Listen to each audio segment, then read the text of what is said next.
Olá, no curso que vamos começar hoje, vamos abordar o tema da vida econômica na visão da Igreja Católica. Um tema muito amplo que necessariamente vamos considerar alguns dos seus aspectos principais ao longo de 5 encontros, falando de como, na tradição da Igreja, iniciando na Bíblia, Antigo e Novo Testamento, da tradição dos padres da Igreja, e do magistério da Igreja até o Papa Francisco, esse tema da relação com os bens materiais foi tratado a nível de relação individual, então como as pessoas vão lidar na tradição católica com a riqueza e a pobreza, e também a nível comunitário, como as normas da convivência das pessoas no tema da administração de bens for tratado. E antes de começar esse caminho, vamos fazer duas premissas importantes. A primeira é a importância desse tema, que não é só um entre muitos temas que podem ser considerados. A vida econômica, que é seguramente muito importante e desde o início da Bíblia até hoje é um tema absolutamente central, importante conhecer. A palavra economia vem do grego oikos, que significa casa, e nomia, que são as regras. Então, as regras da casa, podemos dizer por extensão, a administração de tudo o que é a nossa casa comum, não só a casa onde moramos, mas o mundo. Então, a administração dos bens que Deus confiou ao homem. Então, é algo que nós vamos encontrar, nós vamos interagir com os bens que temos à disposição em qualquer momento da nossa existência. Então, não é possível simplesmente separar o aspecto espiritual da vivência também da nossa fé cristã na administração de bens. Por isso é tão importante considerar esse tema.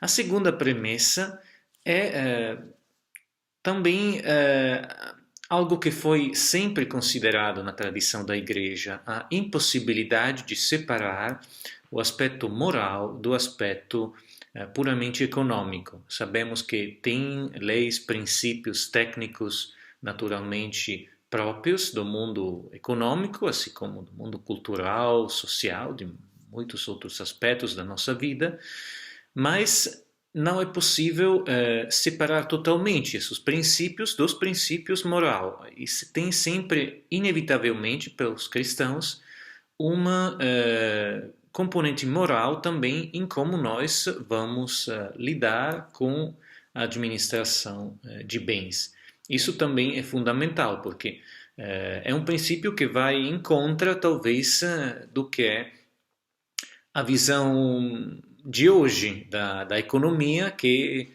tende a ser independente muitas vezes e, infelizmente, a não considerar o respeito da dignidade do homem como valor que é seguramente mais importante do valor do profito, do útil puramente econômico. Então, esses aspectos vão orientar absolutamente todo o caminho que for feito na tradição da Igreja sobre esse tema. E também agora vamos encontrar as raízes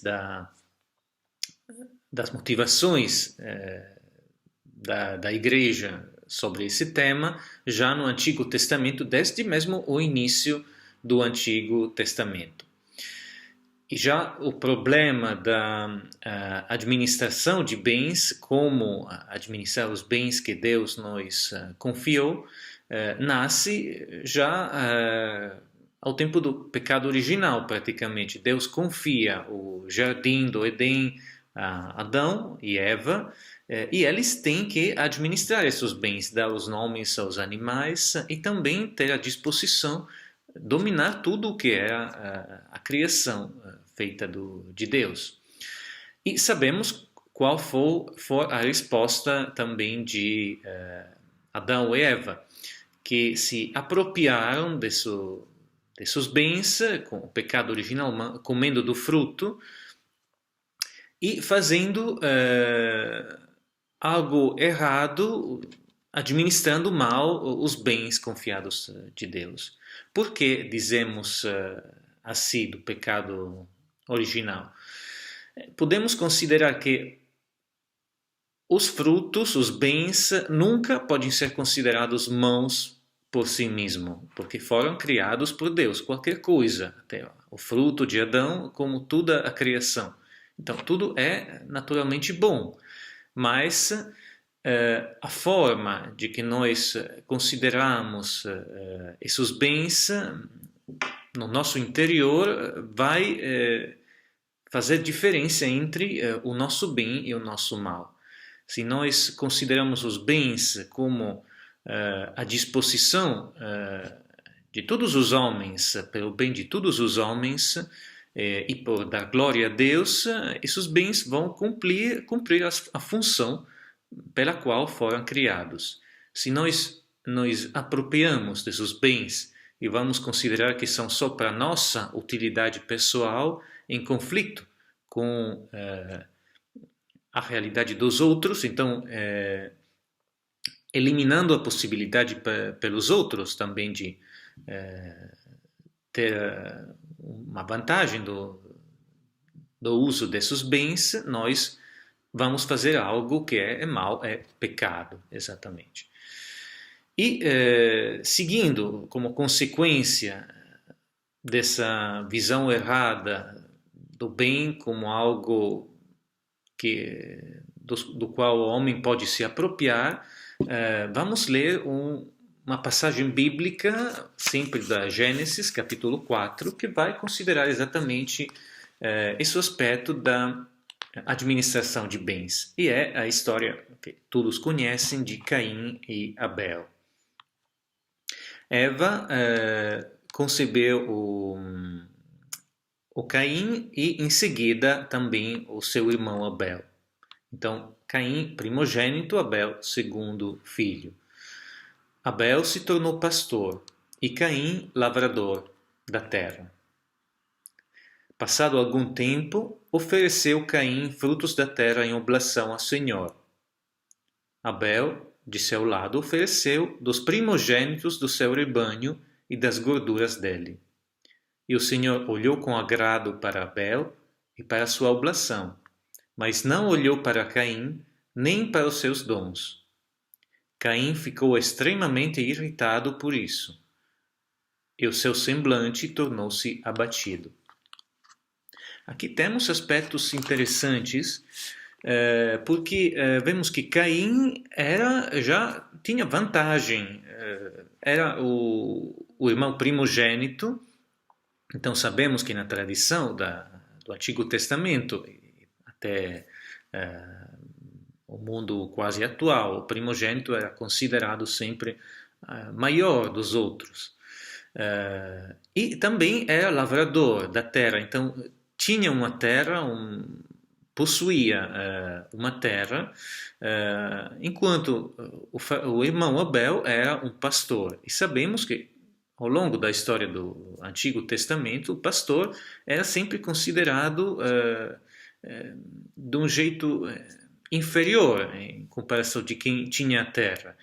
Tudo o caminho do povo de Israel era o caminho de um povo de pastores que buscavam, por fim, a terra promessa, onde se estabelecer, viver e estar em uma condição melhor que a condição de pastor, que tinha sempre que mudar de lugar em lugar. E também, até os tempos de Jesus, os pastores sempre despreciados, podemos dizer, de qualquer jeito. Então, o Caim tinha tudo para já estar feliz do que tinha recebido, porque até tinha mais que o seu irmão.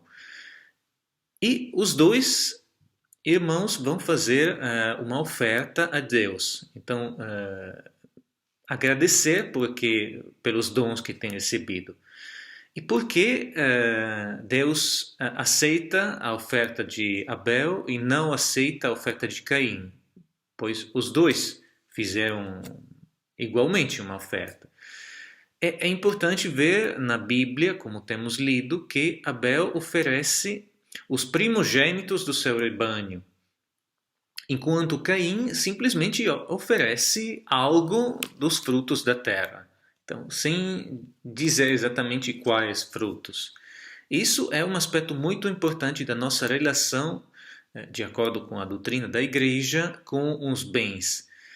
Então, não se trata só de pôr Deus dentro da nossa realidade, como uma parte da nossa realidade, como temos muitos aspectos da nossa vida, temos também a Deus, mas considerar realmente a primacia de Deus na nossa vida. Então, os bens nunca poderão ser considerados a um nível igual até superior a Deus, de acordo com a fé cristã.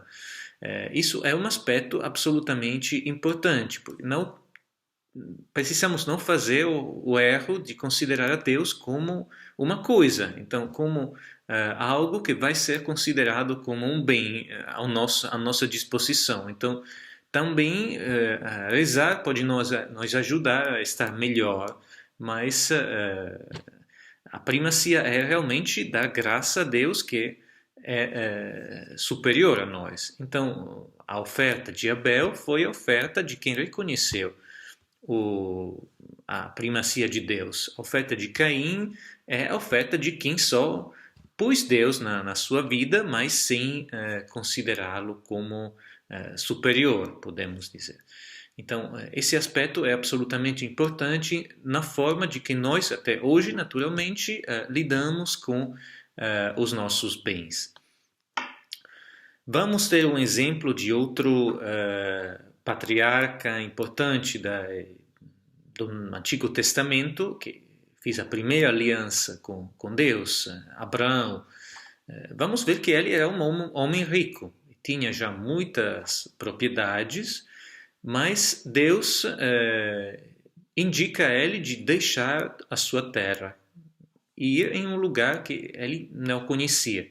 Então, fazer realmente um ato de confiança a Deus, não considerar os bens, as suas propriedades como algo que é decisivo pela sua vida, mas realmente ouvir a voz de Deus. E Abraão aceita esse desafio, e até quando ele vai reconhecer a sua real pobreza, que não era a pobreza material, mas era a pobreza de não ter uma descendência. Então, não tinha filhos e já era bastante idoso. Então, reconhecendo a sua pobreza de homem, ele foi alcançado por Deus exatamente na sua pobreza. Então, que não era os bens materiais, mas na falta de descendência. E Deus vai doar a ele uma descendência para a eternidade, como eles prometem na aliança. Aspecto muito importante da vocação de Abraão, é um exemplo para nós também, é o exemplo da totalidade, a segunda característica importante na relação, na administração de bens, a totalidade da nossa oferta a Deus. Então, não se trata só de doar, a reconhecer uma primacia, mas realmente de reconhecer que tudo vem de Deus e vai voltar para Deus. Então, até o filho de Abraão, que a coisa mais importante que ele tinha na vida, tinha sacrificado também a sua terra, os seus bens, todas as suas seguranças para ter uma descendência. E agora Deus estava pedindo exatamente o seu filho Isaque como oferta. E isso é realmente um exemplo para todo o povo de Israel, que vai considerar Abraão como o primeiro patriarca, o primeiro mais forte exemplo de se abandonar totalmente a Deus e a fazer uma oferta total de tudo o que são os nossos bens. Então, vimos como a primacia de Deus no uso dos bens materiais. A totalidade da nossa oferta, reconhecer que tudo vem de Deus, são duas características fundamentais da relação com os bens. A terceira característica importante também é a constância, perseverança nesse reconhecimento ao longo da nossa vida. Sabemos o valor fundamental, absolutamente fundamental da oferta na vida dos judeus, do povo de Israel, em toda a Bíblia, Antigo Testamento, até o tempo de Jesus. Então era tudo fazer uma oferta no templo. Então os primogênitos, os próprios filhos, como fizeram também o resgate do primogênito, o José e a Maria no templo, naturalmente, no momento da apresentação no templo de Jesus. Os primogênitos também dos bens, dos frutos da terra, dos animais, de tudo. É um contínuo ofertar a Deus. E sabemos que realmente no templo, nas grandes festas, assim como em todos os dias, tinha sempre os sacrifícios. Então, era realmente algo muito, muito comum como expiação pelos pecados e como forma de dar glória a Deus. Então, esse aspecto da oferta que não só vai ser no momento extraordinário da nossa vida, no momento realmente do ato heróico, mas no dia a dia, que vai se realizar se desprender dos bens e reconhecer a primacia e a absoluta primacia de Deus no uso dos bens. Bens que são confiados a nós somos administradores, mas não somos os verdadeiros donos. Então, é importante nós lembrar sempre desse aspecto. E aqui vamos considerar também um aspecto importante, que é o aspecto sacrificial, podemos dizer, do que é a oferta que é a própria dos judeus, com o dízimo, com o que era a comunhão de bens daquele tempo. Isso não era simplesmente algo, uma taxa, dizemos, algo para pagar para manter a comunidade. Seguramente era algo importante, porque o povo de Israel estava sofrendo um momento difícil, sempre atacado de outros povos. Manter também, desde um ponto de vista econômico, a possibilidade, a sustentabilidade da comunidade e dos mais pobres era seguramente importante. Mas isso não tinha só uma necessidade prática. Era realmente esse reconhecer constantemente a primacia de Deus, doar as primícias, o que por primeiro o povo tinha recebido a Deus antes de pensar a própria vida. Isso era o sentido verdadeiro, é um sentido espiritual, profundamente espiritual, que até hoje caracteriza as comunidades onde tem uma comunhão de bens. Não é algo funcional, mas algo realmente espiritual, que é diferente de uma doação. Uma doação pode ser feita a favor de uma instituição, qualquer organização, que nós julgamos faça algo bom. Então nós, vindo esse bom, vamos aceitar de doar uma parte do nosso salário, dos nossos bens para essa organização. A comunhão de bens vem antes de um julgamento pessoal, dizemos, não de um juízo pessoal. Não vamos ver como os bens vão ser utilizados, mas realmente sai de um desprendimento como oferta a Deus. Então, tem uma dimensão espiritual e não só funcional, como pode ser para uma doação. Amanhã vamos considerar no segundo encontro, sempre falando do Antigo Testamento, a relação individual com a riqueza e a pobreza. Então, hoje temos falado em linha geral das características da administração de bens. Amanhã vamos falar mais do aspecto pessoal dessa relação.